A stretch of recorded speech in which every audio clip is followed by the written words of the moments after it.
윤석열 전 대통령에게 사형이 구형되자 민주당은 사필 규정이라며 호평했지만 국민의힘은 공식 반응을 내놓지 않고 있습니다. 이런 가운데 여야는 김병기 의원 강제 수사와 한동훈 전 대표 징계 문제로 내홍을 겪고 있습니다. 국회 연결합니다. 임성재 기자. 네, 국회입니다. 윤 전 대통령에 대한 특검 구형이 나왔는데 여야 반응부터 정리해 주시죠. 민주당 정청래 대표는 내란 우두머리 혐의를 받는 윤 전 대통령에게 이 사형이 구형되자마자 이 관련 속보를 전하며 이 사필 규정이라고 반색했습니다. 특히 역사의 심판정에서도 현실 법정에서도 내란은 용서하지 않을 거라며 이 선고를 앞둔 사법부를 향한 압박 메시지도 내놨습니다. 이 과정에서 과거 내란 혐의로 사형을 구형받은 전두환 씨를 언급하기도 했는데요. 당 공식 논평 역시 국민 눈높이에 맞는 결정이라며 이 구형에 맞는 선고가 이뤄질지 끝까지 지켜보겠다고 강조했습니다. 반면 국민의힘은 당 차원의 공식 논평을 내놓지 않았습니다. 최근 장동혁 대표가 비상계엄에 대해 사과했고 윤 전 대통령이 이미 당을 떠난 인물인 만큼 거리를 두는 것으로 해석되는데요. 다만 내란 프레임을 짜두고 수사에 나선 특검이 과한 형량을 구형했다는 내부 비판은 있습니다. 비상대책위원장을 역임한 권영세 의원은 SNS를 통해 특검이 제정신이 아닌 것 같다고 공개 비판했고요. 김재원 최고위원은 유튜브 방송에서 특검이 민주당 지지자를 향해 정치 행위를 했다고 주장했습니다. 네, 국민의힘 상황을 보면 한동훈 전 대표를 심야 기습 제명했습니다. 내용이 격화하는 것 같네요. 네, 오늘 새벽 1시 15분 국민의힘 윤리위원회는 이른바 당원 게시판 의혹을 받는 한동훈 전 대표에게 제명 징계를 결정했습니다.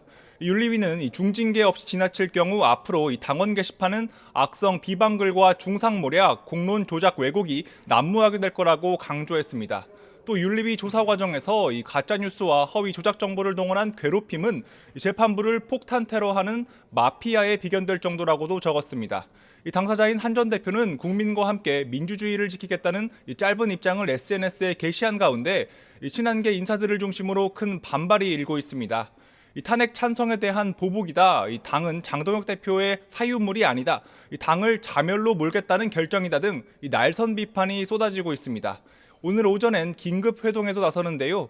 윤리위 결정을 재고해야 한다는 취지의 단체 반발에 나설 것으로 보입니다. 반면 당 지도부는 윤리위는 독립기관이라면서도 징계 의결을 위한 내일 최고위 등 절차를 차근차근 밟아 나가는 분위기입니다. 민주당은 윤 전 대통령 사형 구형엔 논평 한 줄도 못하면서 같은 날 보란 듯이 한 전 대표는 제명했다고 비웃었습니다. 박수현 수석 대변인은 SNS를 통해 계엄 해제 찬성을 징계한 꼴이라며 당명은 할 수 없이 바꾸지만 본색은 바뀌지 않을 거라고 비판했습니다. 그런데 민주당도 김병기 의원 제명 문제로 골머리를 앓고 있죠. 조금 전 경찰이 공천 헌금 의혹을 받는 김병기 의원에 대한 압수수색에 나섰죠. 김 의원 의원회관 사무실 등도 대상에 포함돼 곧 강제 수사가 시작될 것으로 보입니다. 이처럼 경찰의 수사가 국회로까지 본격화하고 있지만 김 의원 제명 문제를 매듭짓지 못한 민주당 속내도 복잡합니다. 앞서 김 의원은 제명 결론을 내린 윤리심판원 결정에 재심을 청구하겠다, 당을 떠나지 않겠다는 입장을 냈는데요. 민주당은 늦어도 1말 2초면 결론이 나는 만큼 차분하게 상황을 지켜보겠다는 기류입니다. 당 핵심 관계자는 YTN과 통화에서 윤리심판원의 제명 결론이 나온 상황에서 정청래 대표의 비상징계 가능성은 제로에 수렴한다고 설명했습니다. 내부적으로는 또 정부의 공소청, 중수청 설치 법안에 대한 강경파의 반발 파정도 고민거리입니다. 검사에게 보완 수사권을 주느냐가 관건인 가운데 정청래 대표는 유튜브 방송에서 보완 수사 요구권 정도를 주면 된다며 강경파에 힘을 실었는데요. 관련 논의는 내일 의원총회 등에서 추가로 이어질 전망입니다. 지금까지 국회에서 YTN 임성재입니다.